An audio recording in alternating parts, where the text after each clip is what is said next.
আজকের ভিডিওতে আমরা একটি হৃদয়স্পর্শী উক্তি নিয়ে আলোচনা করব। ইবনুল কাইয়্যিম রাহমাতুল্লাহ আলাইহি বলেছেন, পাপকে মুছতে হবে হয় দুনিয়াতে তওবার অশ্রু দিয়ে অথবা আখিরাতে জাহান্নামের আগুন দিয়ে।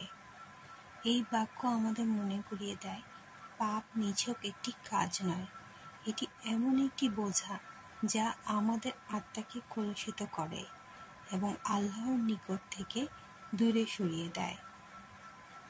পৃথিবী হলো পরীক্ষার ময়দান। মানুষ ভুল করে, পাপ করে, এটাই স্বাভাবিক। কিন্তু মহান আল্লাহ তাআলা আমাদের জন্য খোলা রেখেছেন একটি দরজা, তা হলো তওবার দরজা। তওবা মানে শুধুমাত্র মুখে ক্ষমা চাওয়া নয়, বরং এটি অন্তরের গভীর অনুশোচনা, চোখের অশ্রু দিয়ে গুনাহ ধুয়ে ফেলা এবং ভবিষ্যতে সেই পাপে না ফেরার দৃঢ় প্রতিজ্ঞা। তবে যদি কেউ তওবা না করে, পাপ করতে করতে আত্মাকে কালিমাচ্ছন্ন করে ফেলে, তবে সেই পাপ মোচনের জন্য থাকে অন্য পথ, জাহান্নামের আগুন। যে আগুন এত ভয়াবহ যে যার হালকা শাস্তিও আমাদের দুনিয়ায় আগুনের চেয়েও 70 গুণ বেশি গরম।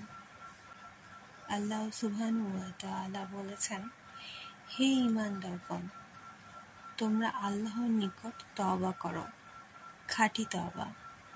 সূরা তাহরিম আয়াত ৮। তওবার মাধ্যমে একজন পাপী ব্যক্তি পরিণত হতে পারে একজন প্রিয় বান্দায়। কিন্তু যদি কেউ তওবার সুযোগ থাকা সত্ত্বেও উদাসীন থাকে, তবে আখিরাতের বিচার থেকে রেহাই পাওয়া যাবে না। সুতরাং আমাদের সামনে আছে দুটি পথ। ১.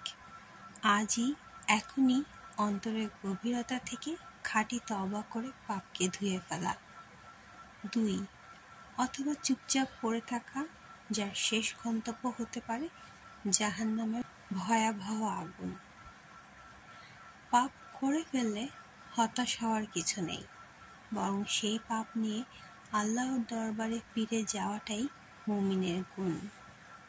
ইবনুল কাইয়্যিম রাহমাতুল্লাহ আলাইহির এই কথাটি আমাদের সবাইকে মনে করিয়ে দেয়, তওবা হচ্ছে দুনিয়ার সবচেয়ে সুন্দর মুক্তির পথ।